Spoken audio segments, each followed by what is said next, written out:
Hostel ನೌಕರ ಬಗ್ಗೆ ಕಾಳಜಿಯಿಂದ ರಾಜ್ಯ ಸರ್ಕಾರಕ್ಕೆ ಹೇಳಿ ಧಿಕ್ಕಾರ. ಹೊರಗುತ್ತಿಗೆ ನೌಕರ ಹೋರಾಟಕ್ಕೆ ಜಯವಾಗಲಿ. ನೇರವಾಗಿ ಇಲಾಖೆಯಿಂದಲೇ ವೇತನ ಕೊಡಲೇಬೇಕು. ನೇರವಾಗಿ ಇಲಾಖೆ ಎಲ್ಲ ಹಾಸ್ಟೆಲ್ ಹೊರಗುತ್ತಿಗೆ ನೌಕರರನ್ನ ತಿರುಗುಲಿ ನೌಕರ ಕ್ಷೇಮಾಭಿವೃದ್ಧಿ ಅಧಿನಿಯಮದಡಿ ಸೇರಿಸಲೇಬೇಕು. ಎಲ್ಲ ಹಾಸ್ಟೆಲ್ ಹೊರಗುತ್ತಿಗೆ ನೌಕರರನ್ನ ತಿರುಗುಲಿ ನೌಕರ ಕ್ಷೇಮಾಭಿವೃದ್ಧಿ ಅದನ್ನ ಕೊಡಲೇಬೇಕು. ಬಾಕಿ ಇರುವ ಸಂಬಳವನ್ನು ತಕ್ಷಣ ಭದ್ರತೆ ಕೊಡಲೇಬೇಕು. ನಿವೃತ್ತಿವರೆಗೆ ಸೇವಾ ಭದ್ರತೆ ಬೇಕೇ ಬೇಕು. ಹಾಸ್ಟೆಲ್ ಹೊರಗುತ್ತಿಗೆ ನೌಕರ ಹೋರಾಟಕ್ಕೆ ಜಯವಾಗಲಿ. ಎಲ್ಲಿಯವರೆಗೆ ಹೋರಾಟ, ಏನೇ ಬರಲಿ, ಏನೇ ಬರಲಿ, ಏನೇ ಬರಲಿ, ಕನಿಷ್ಠ ವೇತನ 31,000 ಕೊಡಲೇಬೇಕು. ಕನಿಷ್ಠ ವೇತನ 31,000 ಕೊಡಲೇಬೇಕು. ಹಾಕಿರುವ ಸಂಬಳವನ್ನು ತಕ್ಷಣ ಕೊಡಲೇಬೇಕು. ಹಾಸ್ಟೆಲ್ ಹೊರಗುತ್ತಿಗೆ ನೌಕರ ಬಗ್ಗೆ ಕಾಳಜಿಲ್ಲದ ರಾಜ್ಯ ಸರ್ಕಾರಕ್ಕೆ ಹೇಳಿ ಧಿಕ್ಕಾರ. ಹಾಸ್ಟೆಲ್ ನೌಕರ ಬಗ್ಗೆ ಕಾಳಜಿಲ್ಲದ ರಾಜ್ಯ ಸರ್ಕಾರಕ್ಕೆ ಹೇಳಿ ಧಿಕ್ಕಾರ.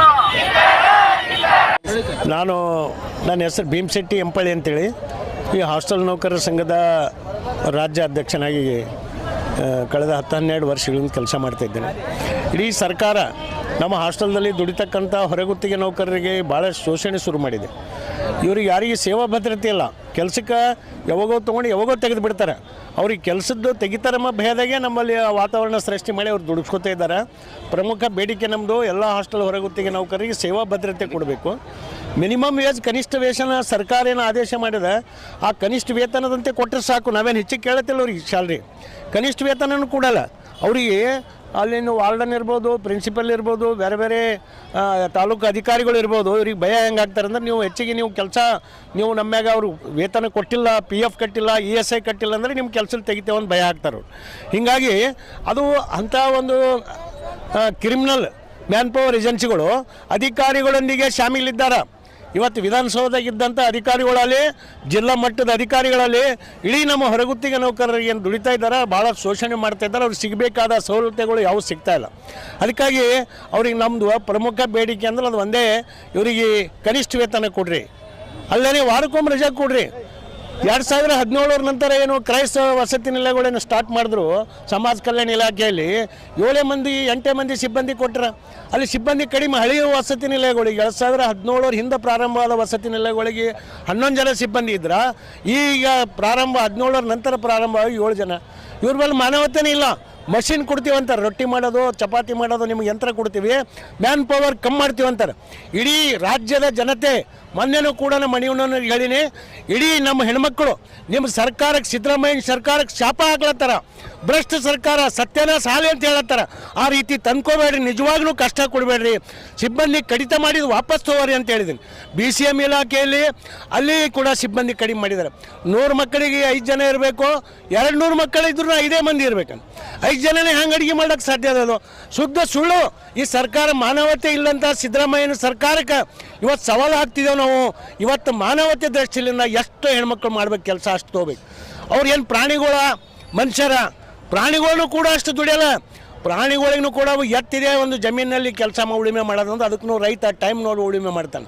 ಆದರೆ ಪ್ರಾಣಿಗಳಕ್ಕಿಂತ ಕಡಿ ರೀತಿಯಿಂದ ಈ ಅಧಿಕಾರಿಗಳು ವರ್ತಿಸ್ತಾ ಇದ್ದಾರೆ, ದುಡಿಸ್ಕೊಳ್ತಾ ಇದ್ದಾರೆ.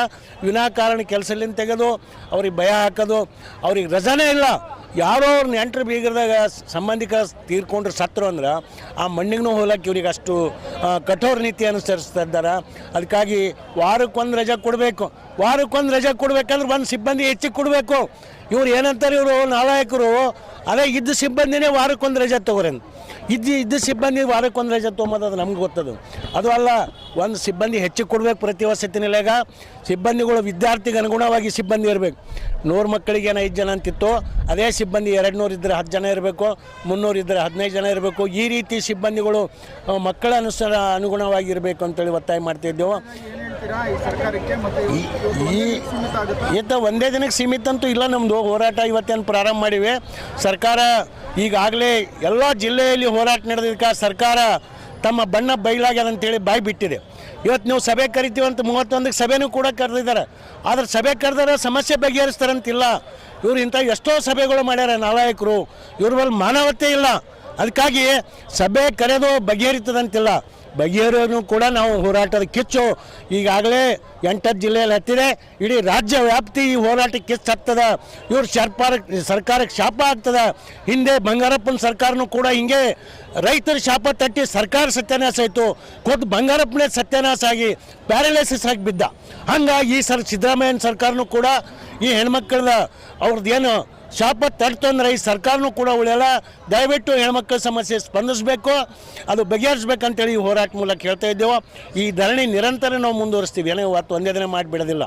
ಇವತ್ತು ನಾವು ನಮ್ಮ ಬೇಡಿಕೆಗೆ ಸರ್ಕಾರ ಸ್ಪಂದಿಸಿ ಬಗೆಹರಿಸ್ತೀವಿ ಅನ್ನೋವರೆಗೂ ಕೂಡ ಈ ಹೋರಾಟ ನಾವು ಮುಂದುವರಿಸ್ತೀವಿ ಅಂತ ಈ ಹೋರಾಟ ಮೂಲಕ ಹೇಳ್ತಾ ಇದ್ದೆ. ನನ್ನ ಹೆಸರು ಎಂ ಜಂಬಯ್ಯನಾಯಕ ಅಂತಂದೇಳಿ ಕರ್ನಾಟಕ ರಾಜ್ಯ ಸರ್ಕಾರಿ ಹಾಸ್ಟೆಲ್ ಮತ್ತು ವಸತಿ ಶಾಲಾ ಹೊರಗುತ್ತಿಗೆ ನೌಕರ ಸಂಘದ ರಾಜ್ಯ ಉಪಾಧ್ಯಕ್ಷ.